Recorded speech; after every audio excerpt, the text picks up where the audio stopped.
Yo, Geek, como nós já estávamos prevendo aqui no canal desde o capítulo 1150, Brook finalmente chegou para confrontar as ações de Gunko. E além disso tudo, o Brook ainda acusou a Gunko de ser a parricida do seu benfeitor, que havia matado o pai ali da garota e ao mesmo tempo, na verdade, que ela havia matado o seu próprio pai e que ao mesmo tempo era o protetor ali do Brook. Mas algumas interpretações podem nos apontar que aquilo que a Gunko possui hoje seja parecido com o que Cavendish possui, tanto através dos seus nomes quanto também através das suas colocações e paralelos diretos. Podemos observar essa ligação interessante entre os personagens, principalmente por causa das inversões que nós temos do capítulo 773 para o capítulo 1173. Nós vamos falar mais sobre essas ligações envolvendo Gunko e Cavendish depois da vinheta.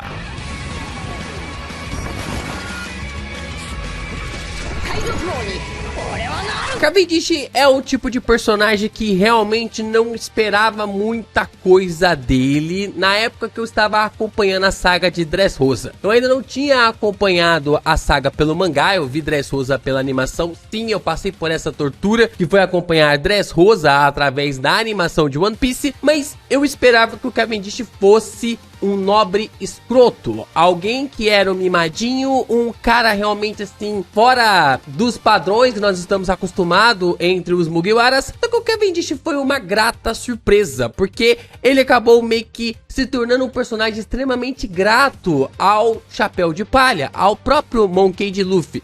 E através disso, porque a trama começa com uma inveja do Cavendish, e depois nós observamos que o Cavendish, ele acaba se tornando um personagem que ele até mesmo chegou a apoiar a Rebecca. No final, o Cavendish, juntamente com os demais personagens, acabam se tornando parte da frota autonomeada do Chapéu de Palha. Isso é algo muito interessante, porque o Cavendish vai levantando cada vez mais artimanhas e pontos para fortalecer ainda mais as visões que Luffy teria a partir daquele momento, quando ele iria com tudo pra cima dos Yonkons, tanto ali de Big Mom quanto também do Kaido. Mas o plot do Cavendish também está ligado contra outra figura, que é o Hakuba. O Hakuba, que é este ser completamente misterioso, que nós não sabemos do que se trata, se se trata de uma dupla personalidade, se trata de um espírito perdido ali do Cavendish, nós ainda não sabemos. Mas, visto que nós conseguimos ver através dos últimos capítulos de One Piece, Oda parece estar querendo resgatar esse plot do Cavendish através da Gunko para explicar o conceito e a ligação desses dois personagens. Então, será que o plot de Gunko e Shuri pode ser algo muito parecido com o plot de Cavendish e Hakuba? Sim, meus amigos, os próximos capítulos de One Piece prometem ser um dos melhores capítulos de todos os tempos e Eiichiro Oda está cozinhando em relação ali a Gunko e a Shuri. E é claro que para cozinhar esse vídeo, eu preciso que você deixe seu like, se inscreva aqui no canal e também compartilhe os nossos conteúdos por aí. Seguimos em busca aqui da nossa marca para 170 mil inscritos nesse mês e ao mesmo tempo 200 mil inscritos até o final do ano. Hoje é dia 9 de fevereiro e a gente vai chegar na nossa marca de 170 mil inscritos. Eu acredito que você que ainda não se inscreveu vai se inscrever através desse vídeo. E é claro que você também pode vir fazer parte da nossa tripulação, você contribuindo com o canal do Geek Brasil, seja através de um valeu, seja através de um pix, seja através aqui de você se tornar membro do canal, como você quiser. Chegando aqui na contribuição, você pode fazer parte da nossa tripulação através de um valor acumulado. Como vimos então a saber, Gunko é uma cavaleira de Deus extremamente poderosa. Ela acaba carregando a fruta do vetor, né, a fruta ali da seta, e essa fruta ela é extremamente interessante, porque ela pode até mesmo tornar personagens poderosos como Brook e o Jinbe adversários à sua altura. A Gunko, ela carrega o epiteto de a espada de Deus, o que pode ser colocado de forma direta por causa dessa sua habilidade. A Gunko, ela luta contra os seus adversários usando os poderes deles contra eles mesmos. Por isso que a Gunko, ela consegue, mesmo estando abaixo de alguns personagens, lidar com eles de forma singular. Porque, como nós vimos, até mesmo no combate de Jinbe e Brook versus ela conseguiu fazer com que o Jinbe nocauteasse o Brook e o Brook conseguisse ferir o Jinbe. Isso é uma habilidade meio que singular, uma habilidade meio única para marcar ainda mais a sua evidência no campo de batalha. Mas, como nós vimos também, a Gunko está sendo usada pelo Oda para fechar as arestas do Brook que foram abertas lá em Thriller Bark, lá atrás. O Oda já havia nos apresentado todo esse conceito do Brook, dele ser o líder de uma antiga base, de um antigo grupo, uma antiga cavalaria de um certo reino. Nós não sabemos ainda que reino era esse, mas o Brook, ele sempre teve essa aura mais cavaleirístico, essa aura mais educada, né? É quase como se fosse realmente um gentleman agindo, né? Um cavaleiro agindo de uma forma bem peculiar e ao mesmo tempo ele se distanciando dessa aura mais pirata, como ele veio a se tornar posteriormente. E aí, a gente aqui no canal do Geek Brasil sempre discutindo, sempre falando, não faz sentido o Brook ser o líder de um reino, né? O líder de uma cavalaria de um reino e se tornar um pirata. Por que ele faria isso? Por que ele tomaria tal atitude? E através do último capítulo nós descobrimos o porquê.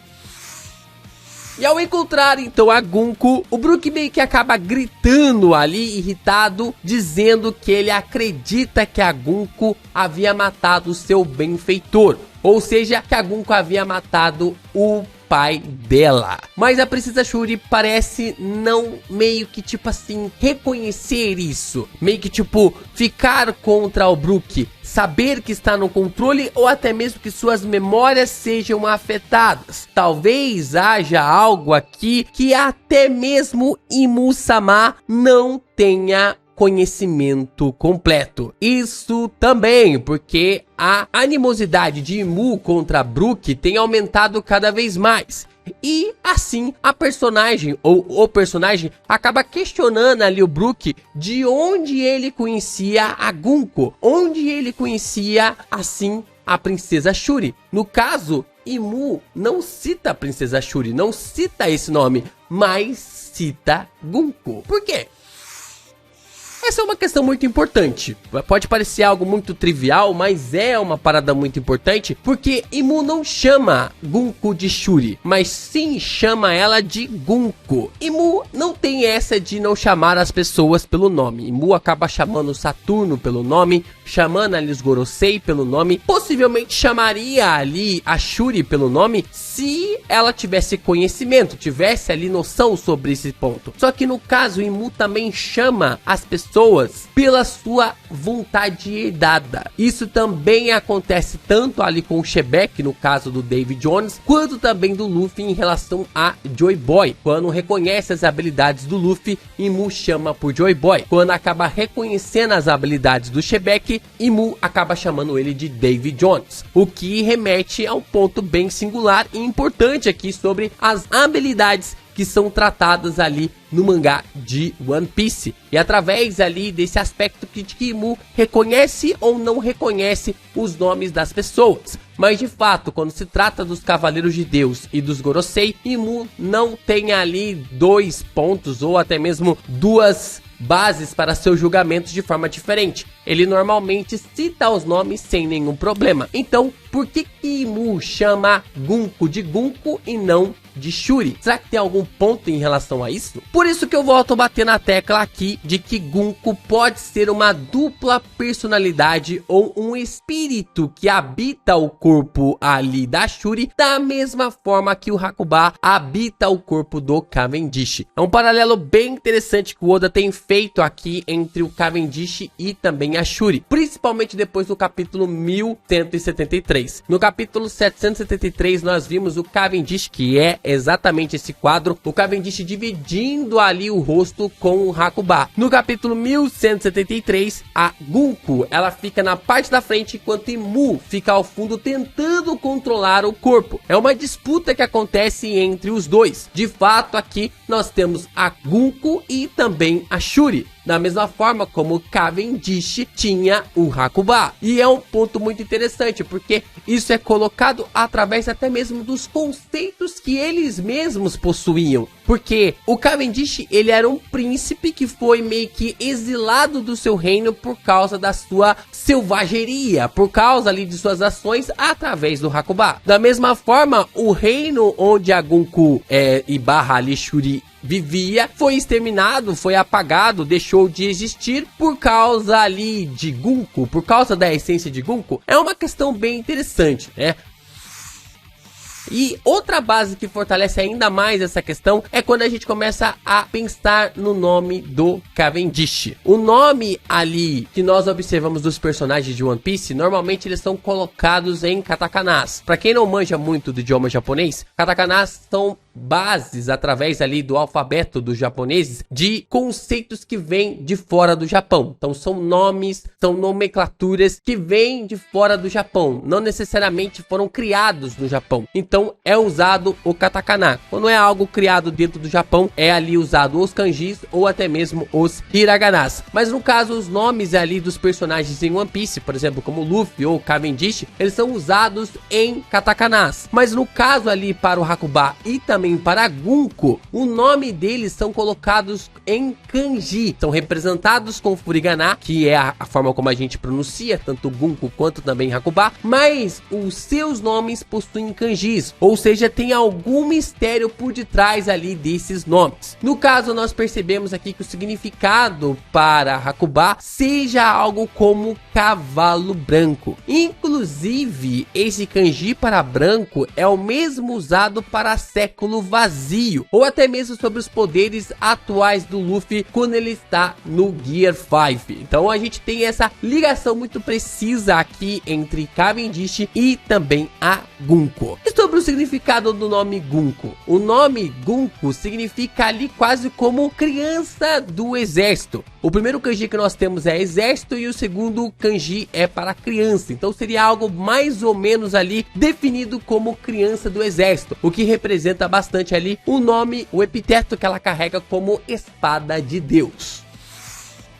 O que nós podemos chegar na conclusão através ali do capítulo 1150 e do capítulo atual é que parece que a Shuri não matou o seu pai, mas o Brook tem certeza de que a Gunko havia matado o seu pai, que a princesa Shuri havia matado ali o pai dela. Mas aqui a gente vai cair mais uma vez no plot de um mal entendido, né? Parece ser um mal entendido que ocorreu, do que aconteceu aqui, de que o Brook, ele recebeu a notícia de que a princesa Shuri havia matado o seu pai. Só que, pelo que a gente consegue enxergar pelo andar da carruagem, parece que não foi bem isso que aconteceu. Isso provavelmente tem alguma coisa a ver com o Imu. Mas se na verdade não foi nem Imu e nem a princesa Shuri, mas sim essa segunda personalidade que a Gunko carrega, né? Que a Shuri carrega como a própria Gunko, que é a referência ao Hakuba. E essa personalidade permaneceu ao lado do governo durante todo esse tempo. Por mais que a Gunko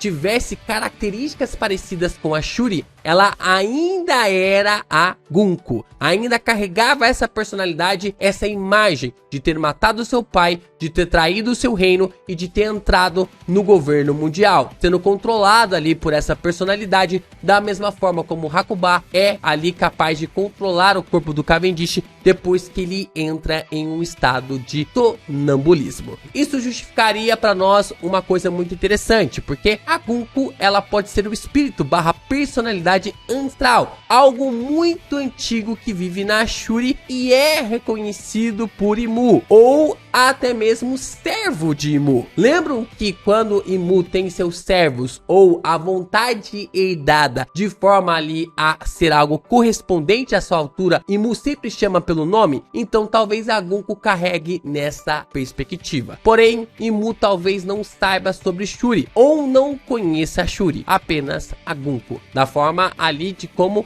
Imu acaba perguntando para o Brook como o personagem conhecia tanto assim a Gunko.